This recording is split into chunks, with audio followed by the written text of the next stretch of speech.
An Olympic hopeful You just have to be all in. the most grueling event in sports. They say that you don't choose the decathlon, that the decathlon chooses you. How he became a true champion.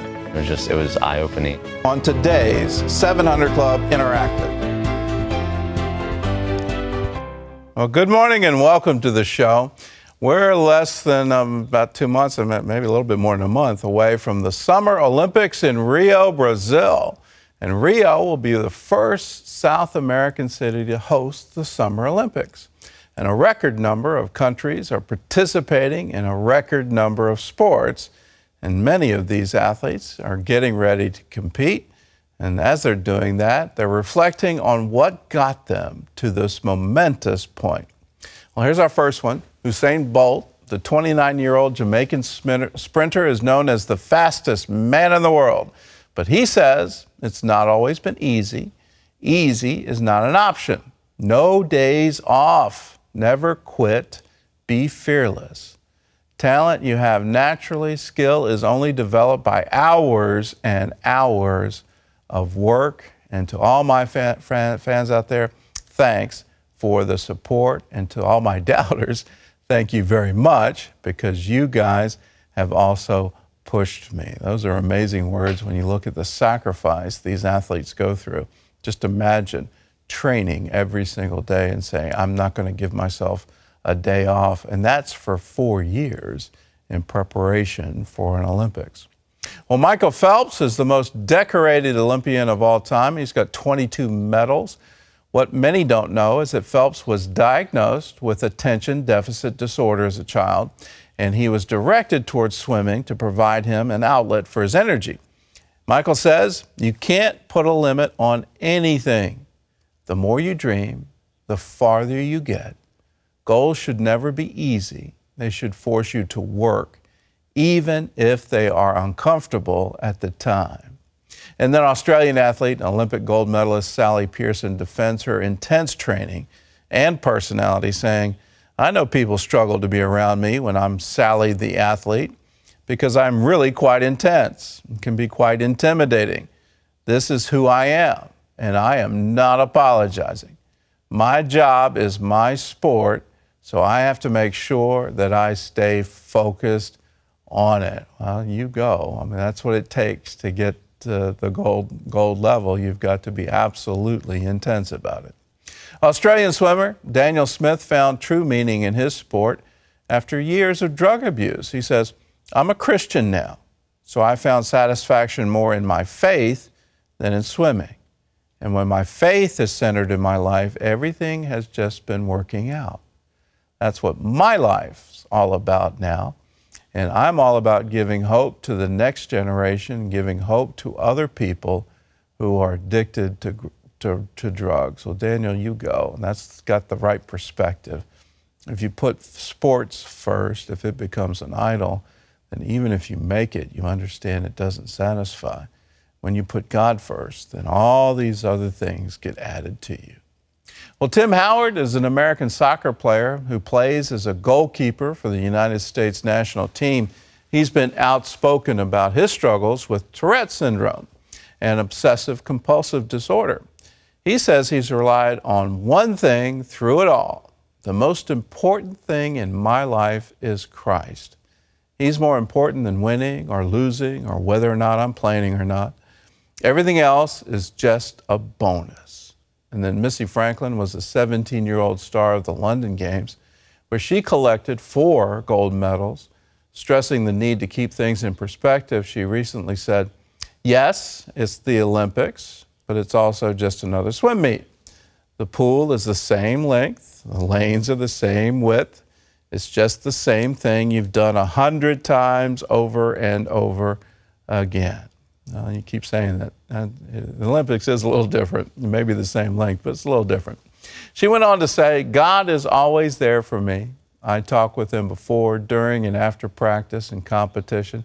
I pray to him for guidance. I thank him for his talent that he's given me and promise to be a positive role model for young athletes in all sports.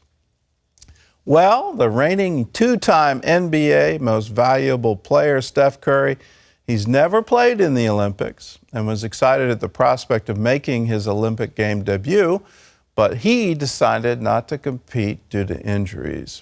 Stefan has always been outspoken about his faith and encouraging others, and he said, "What I tell people is to be the best version of yourself in anything that you do. You don't have to live anybody else's story. It doesn't matter where you come from, what you have or don't have, what you lack or what you have too much of. But all you need to have is faith in God, an undying passion for what you do and what you choose to do in this life, and a relentless drive and the will to do whatever it takes to be successful in whatever you put your mind to." Well, that's wonderful words, and that echoes the Bible. Whatever your hand finds to do, do to the best of your ability. And like Stefan, athlete Gabrielle Reece knows what it means to take time off because of injury. The volleyball pro recently underwent surgery, shared her thoughts on weight alongside her daughter on her Facebook page. Take a look. We're all different, right? My bones are actually lighter than Reese's bones. When she becomes a full adult, most likely she'll be heavier than me. It'll be healthy, it'll be great. Some of us are bigger, some of us are smaller. The point is that we give so much to the scale when really we should be giving it to how do we feel? Are we our own personal best? And not worry about comparing or worrying about the scale. Well, her videos had close to 2 million views, and I think that's a message for our culture today. So often we're comparing ourselves to some kind of Photoshop picture in a magazine, and we're neglecting, well, that's not a real person anymore. That's some made-up image. That's a produced image. And especially when you look at athletes and the rigorous training that they go through and what they have to do to achieve that, you start comparing yourself. Well, you're not comparing apples to apples. You need to be comfortable in who you are, how God made you. And if you're looking for purpose, start asking yourself, what do I really like to do? What could I devote my life to and have a real passion for? What would get me excited to get up in the morning? And when you find that thing, well, then pursue it with all your strength, everything that's in you. When you pursue that, then you'll find what you were made to do. Well, champions come in all shapes and sizes. And while some little girls like to go to dance class, this 9-year-old likes to compete in obstacle courses inspired by the U.S. Navy SEALs. Mila Bizzato recently finished racing in what's called the Battle Frog, and that is a very intense thing. She did it with her dad. The 24-hour challenge includes running 36 miles, swimming an 8-kilometer course, and then 25 obstacles for 6 laps. She trains 5 days a week. She's just 9 years old. She trains 5 days a week at his Florida gym. She's now inspiring others. Take a look.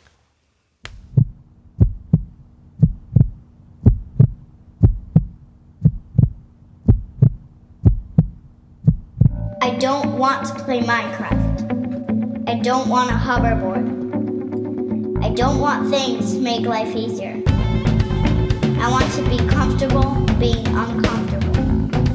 I have one body, and it is all I want and love. I can push my body as hard as I want. I can push it to run faster, jump higher. I can get stronger. I can accomplish things I am too young to understand. I will think are impossible when I grow older. I can inspire a generation. I will inspire a generation. I will lead by example. My daddy leads by example. I want to be the leader in my community. I want to inspire change. I will be the change. I work and I'm proud of my hard work. My name is Mila Starbizo.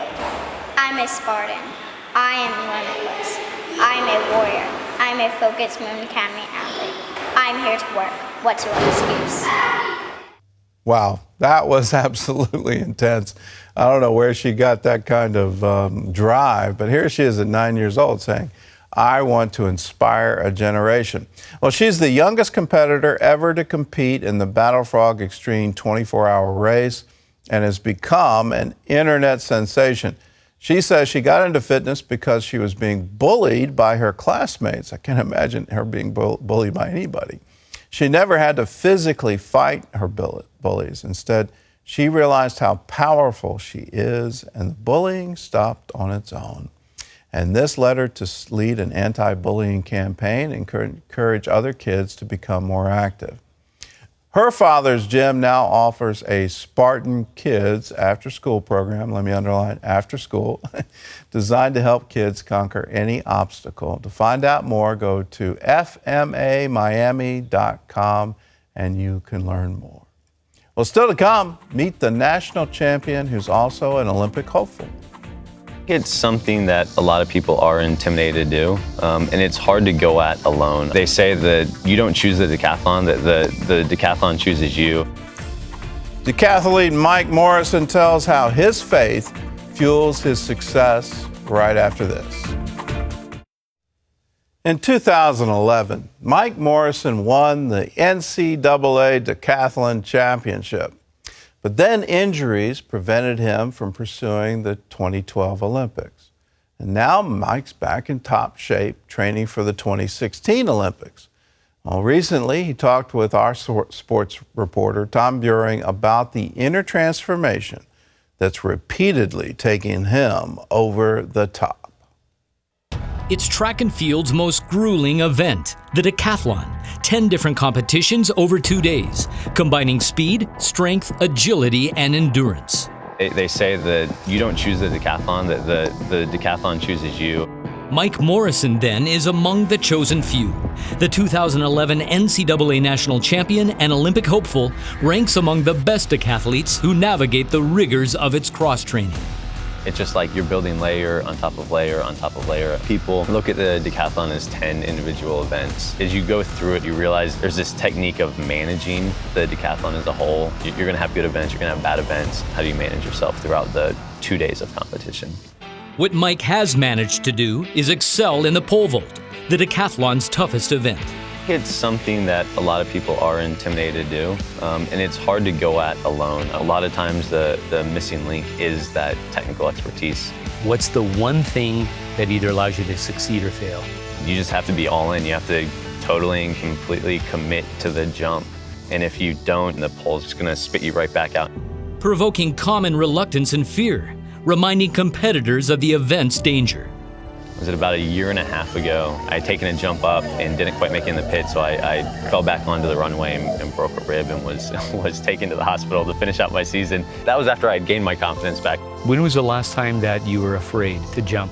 I guess it's something that I still struggle with from time to time. You know, as you start jumping higher, you have to go up to bigger poles. You start questioning your grip. So I think there's always a small element to it. While at the University of California, Mike finished runner-up in the decathlon at the 2010 Nationals and tore a ligament in his elbow. Then, during his final season the following year, Mike broke 6 personal bests to earn the national title. It was an incredible feeling. It was like everything I'd worked for felt like validated. Winning that NCAA championship felt like that was that one defining moment in my life. With both the USA and World Championships waiting, Mike's momentum hit a wall. How fast things could change. I felt like I was on top of the world, and not even 10 days later, I'm having to pull out of a competition due to injury, to be left wondering, did I just miss my shot? You know, but I thought with the Olympic year coming up, I had a chance to redeem myself. But lingering injuries and surgeries followed. The 2012 Olympic opportunity never came. Mike moved to Germany to train and regain his confidence. Restless and unhappy, he returned to the U.S. and reunited with his high school coach, Rich Fulford. Confidence-wise, he just was not there. He needed stability. We started seeing that he was asking some questions. We could see that he was wanting more.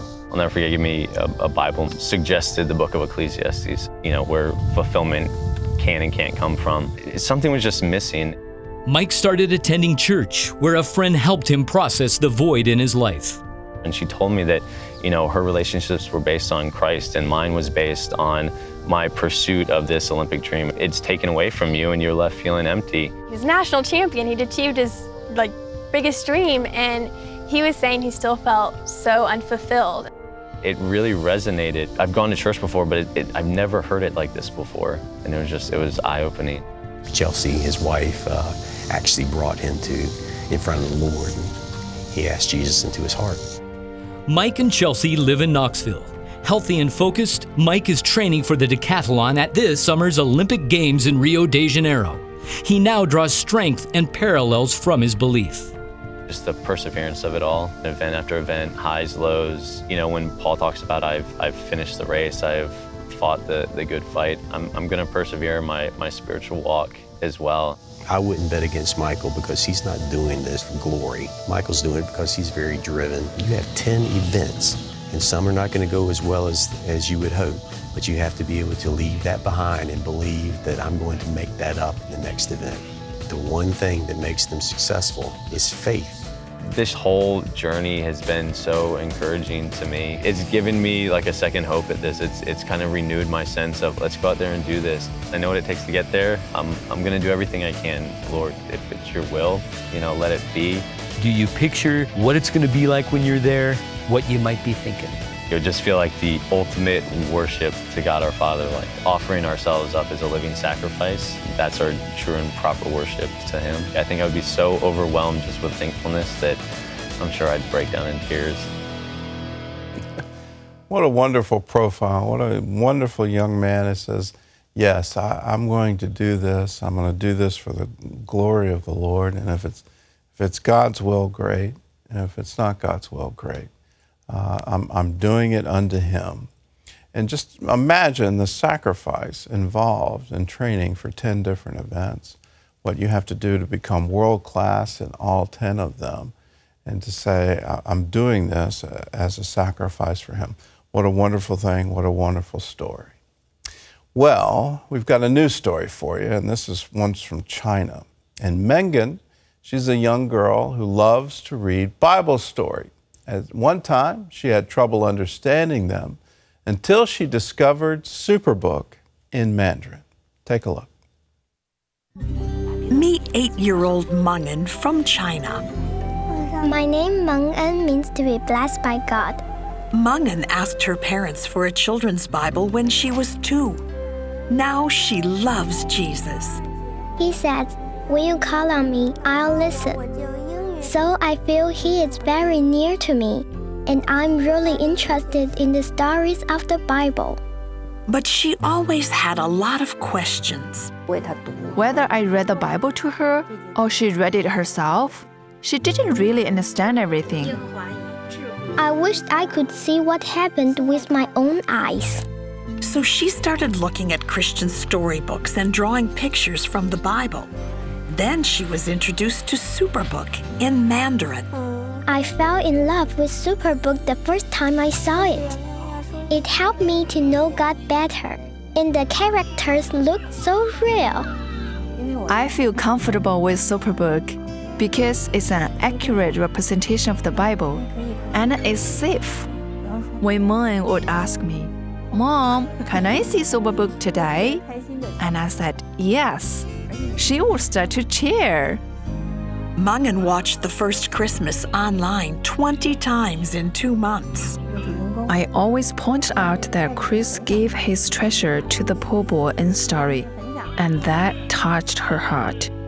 She counted her coins and donated them all to CBN for Superbook. Then she made a personal visit to a CBN-sponsored special needs school and introduced the children there to Superbook. I wanted to help children in need, like Chris did. And I wanted to help them believe in God. Mengan can't wait to watch the next episode of Superbook in Mandarin. I want to share Superbook with more and more needy children. It feels really good to help others.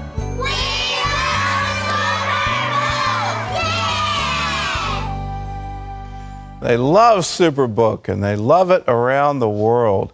Right now, we're in 38 languages, and we're on our way to 50 languages. And there's a broadcast map, distribution map, where you can see all the different languages where we're currently in translation. Some of them, like Mandarin, It's either through DVD release or through the internet, but most of those dots on that map are where we're broadcasting, and absolutely incredible results.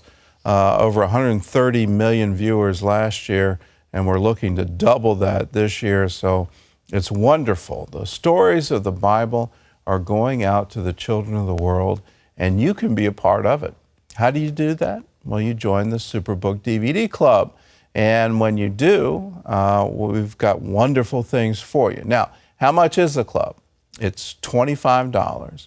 And every time a new Superbook DVD is released, you'll be first in line to get not just one copy, we'll send you 3 copies. And the one we have right now is the second version in the Superbook Explorer series.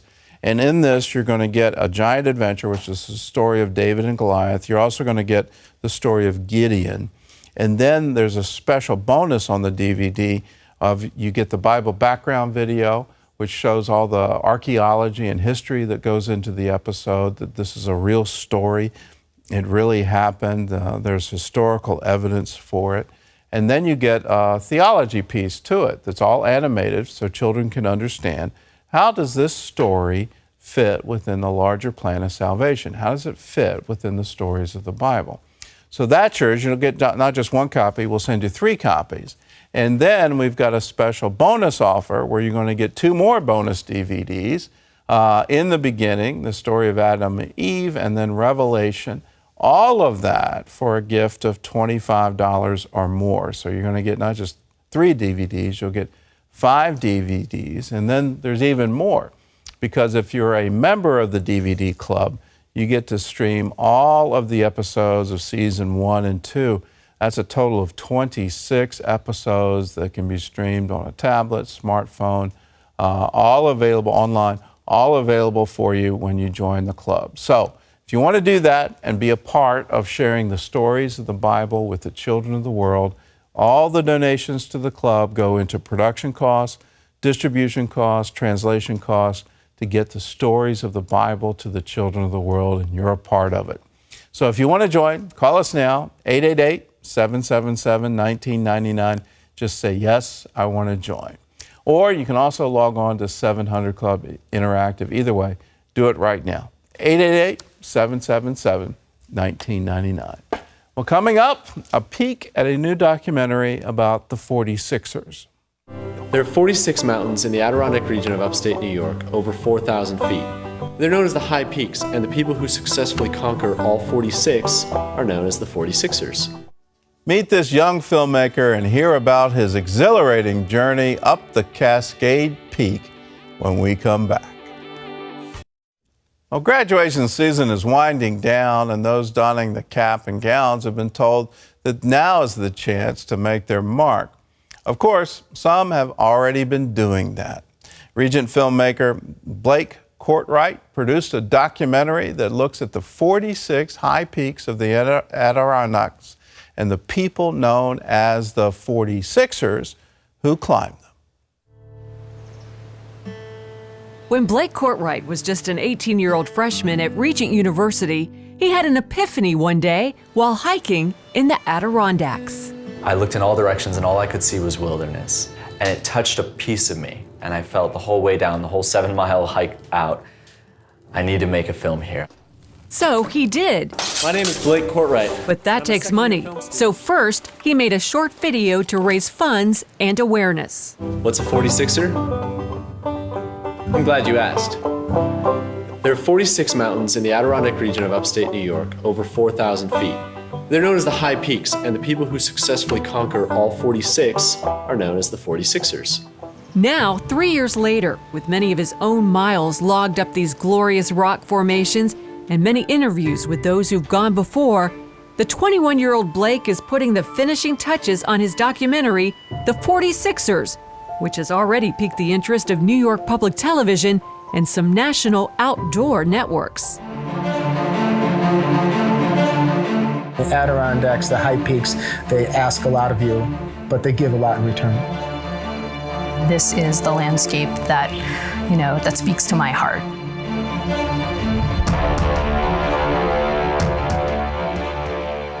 Blake says the great diversity of people that hike these mountains is part of what drew him to the project. There are people that are 82 years old, and there's 6-year-old kids that do the 46, and there's families, and there's single people, career people, mountain people. You got folks that drive up from New York City 5 hours. There's folks that drive from Canada. Is there a common denominator in the 46ers that you've met? I found that this was a place that people just loved to be, and nobody can really describe it. And as I sat down and looked at these 2 years of interviews and production and my own experience there, I felt something that was akin to love. It was this love for the mountains, and it was what I saw through all of the people. And so that kind of runs as a thread through the film. And it's amazing to me how that has reshaped the approach to the documentary, because it has become a love story. I can't say for sure that other people in Colorado or Maine or the Sierras and Nevada and California don't feel the exact same way about their range. I don't know. But I have read a lot over the years about people falling in love with the Adirondacks, going elsewhere and saying it doesn't compare to the Adirondacks. Why is that? I don't know. I couldn't do a story on the 46ers of the Adirondacks without climbing at least one of them. This mountain is called Cascade. And although it is springtime, I'm hiking in snowshoes and it is freezing. But you know, the wild and rugged beauty of the Adirondacks makes this a great hike any time of year. Also, something you can only do here in the winter is known as the Adirondack Butt Slide, a great way to get down the mountain fast and much easier on the knees. Blake says his main goal with this film was to try and answer the question, what is it about the Adirondack High Peaks that transforms otherwise ordinary men and women into the legendary mountaineers known as the 46ers? Did you find the answer? Well, you have to see the film to find the answer. Meanwhile, Blake is an aspiring 46er himself, with 18 of the high peaks already conquered during his time making the movie. But he's in no hurry to reach his goal. Like many climbers who've fallen in love with the Adirondacks, he plans to savor the moments and every exhilarating step of the climb. For me, it's less and less about the summits, and it's becoming more and more about the journey. I'd love to spend my life telling stories that bring people closer to God, whether they realize it or not, and it starts to give them a sense of something beyond themselves.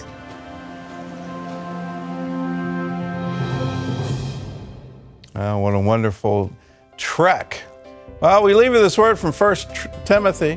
Do not waste time arguing over godless ideas and old wives' tales. Instead, train yourself to be godly. Physical training is good, but training for godliness is much better, promising benefits in this life and in the life to come.